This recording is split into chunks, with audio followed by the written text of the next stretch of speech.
Hello everyone. इस video में हम डिस्कस करेंगे जो यूपीएससी का ईपीएफओ के थ्रू एपीएफसी का एग्ज़ाम है वो कब होगा और उसकी डेट कब होगी, उसका एग्ज़ाम कब होगा, नोटिफिकेशन कब आएगा और उसका पैटर्न क्या रहेगा। ये सारी चीज़ें हम इस वीडियो में डिस्कस करने वाले हैं। देखो, मैं आपको कुछ हम क्रोनोलॉजी समझते हैं कि क्रोनोलॉजिकल हम चलते हैं कि क्रोनोलॉजी में किस तरह से क्या होता है, किस तरह से क्या होगा।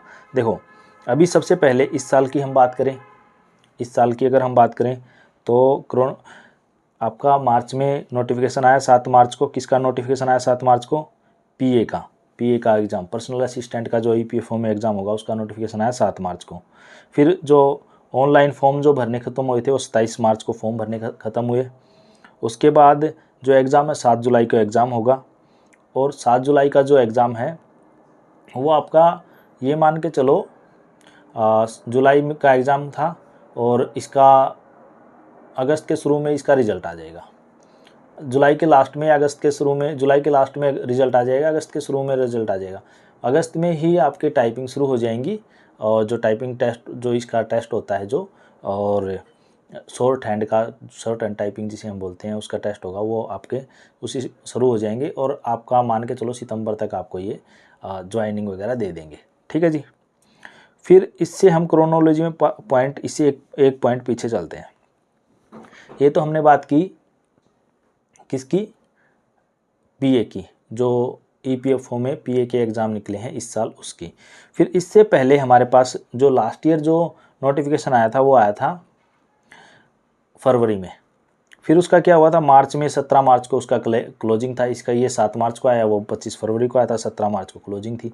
उसका एग्ज़ाम हुआ 2 जुलाई को। फिर उसके बाद क्या हुआ? 2 जुलाई को एग्ज़ाम हुआ और 21 जुलाई को उसका रिज़ल्ट आ गया। इसी तरह से जैसे ये 7 जुलाई का होगा तो जुलाई में इसका रिज़ल्ट आ जाएगा। मतलब 20 सितंबर तक उनका वो कर दिया इन्होंने, डेफ ऑनलाइन कर दिया और इसका रिज़ल्ट वगैरह निकाल दिया था उन्होंने जल्दी। ठीक है, अब हम थोड़ा सा और बैक चलते हैं। अब 2012 की बात करें, 2012 में 253 पोस्ट आई थी एपीएफसी की। फिर 2015 में आई 170 एपीएफसी की। फिर 2017 में आई एओ की ईपीएफओ में 291। फिर 21 में आई 421। फिर 23 में आई 418 पोस्ट तो आपकी आई एओ की और 159 पोस्ट आई आपकी एपीएफसी की। अब आपकी पोस्टें एपीएफसी की कितनी पोस्ट आ सकती हैं? इस पूरी क्रोनोलॉजी में ये है कि जैसे ना एक एग्ज़ाम जैसे ही ख़त्म होगा तभी दूसरा एग्ज़ाम यूपीएससी करती है ईपीएफओ के लिए, और उसके लिए एक कंडीशन और भी होती है कि यूपीएससी पे डेट होनी चाहिए। डेट कैसे होनी चाहिए? मतलब एग्ज़ाम डेट होनी चाहिए। एग्ज़ाम डेट कैसे? यूपीएससी 2 तरह के एग्ज़ाम कंडक्ट कराती है। एक एग्ज़ाम जो यूपीएससी जिसके लिए बनी है वो एग्ज़ाम, जिसमें सिविल सर्विसेज के एग्ज़ाम हो गए, जो सीएमएस के एग्ज़ाम हो गए, स्टैटिकल ऑफिसर के एग्ज़ाम हो गए, और उसके अलावा एनडीए के एग्ज़ाम हो गए, सीडीएस के एग्ज़ाम हो गए, और जो मेडिकल साइंस के एग्ज़ाम हो गए। इस तरह के जो एग्ज़ाम है जिनके लिए यूपीएससी बॉडी बनाई गई है वो एग्ज़ाम। दूसरे एग्ज़ाम होते हैं आरटी एग्ज़ाम। आरटी एग्ज़ाम क्या होते हैं? आरटी एग्ज़ाम वो एग्ज़ाम होते हैं जो कंडक्ट तो यूपीएससी कराती है लेकिन किसी और ऑर्गेनाइजेशन के लिए कंडक्ट कराती है। अब वो और ऑर्गेनाइजेशन क्या होते हैं? जैसे ईपीएफओ के लिए ही तो यूपीएससी जब भी अपना कैलेंडर लेके आती है तो कुछ डेट रखती है कि भाई ये डेट है मेरी, इस डेट पे मैं आरटी एग्ज़ाम कंडक्ट करा सकता हूँ।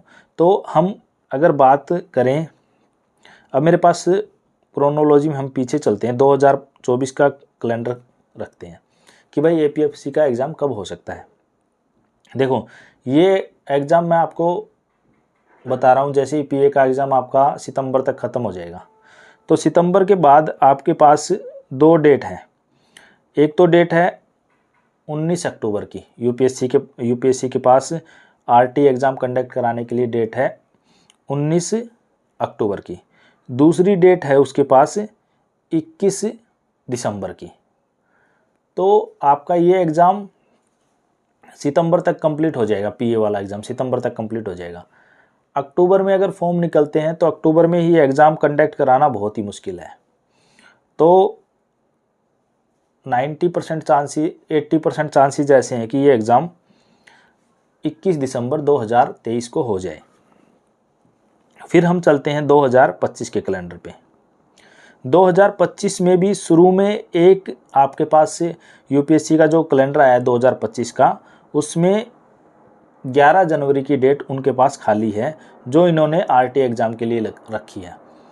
तो 11 और 12 2 दिन की 2 डेज के लिए इन्होंने रखी है, तो उस टाइम पे ये एग्ज़ाम कंडक्ट करा सकते हैं। तो अब इसमें क्या सिनेरियो बनता है, अब सिनेरियो ये बनता है जैसे पीए का एग्ज़ाम आपका हो जाएगा कंप्लीट, ये मान के चलो सितंबर तक और मैक्स टू मैक्स अक्टूबर तक। इसके फॉर्म निकलेंगे सितंबर लास्ट में या अक्टूबर के शुरू में निकलेंगे, और अक्टूबर के ही आपको वो रहेगी फॉर्म भरने की डेट रहेगी। आपको ये टाइम देंगे और 20 दिसंबर को आपको अगर 20 दिसंबर को एग्ज़ाम करा लेंगे, अगर 20 दिसंबर को नहीं तो 11 जनवरी 2025 को एग्ज़ाम करा लेंगे। जो बच्चे तैयारी कर रहे हैं वो अपनी तैयारी कर सकते हैं, अगर कोई क्वेरी है तो आप मेरे से पूछ सकते हैं। और अगर मान लो अक्टूबर में नहीं निकलते तो नवंबर के शुरू में निकलेंगे, तो इन दोनों डेट में ही आपके ये एग्ज़ाम कंप्लीट हो जाएंगे। और अब बात करें अगर हम सीट की, तो एपीएफसी की कितनी सीट आएंगी, सीट की हम बात करें तो 150 प्लस एपीएफसी की सीट आएंगी। अगर आप तैयारी कर रहे हो तो अच्छे से तैयारी कर लो, ये सीट आएंगी। और ईओ एओ का भी एग्ज़ाम आएगा, उसमें भी 400 प्लस आपकी सीट इसमें आने वाली हैं। और कोई आपकी क्वेरी है तो आप मुझे कमेंट करके पूछ सकते हैं। इस वीडियो में इतना ही।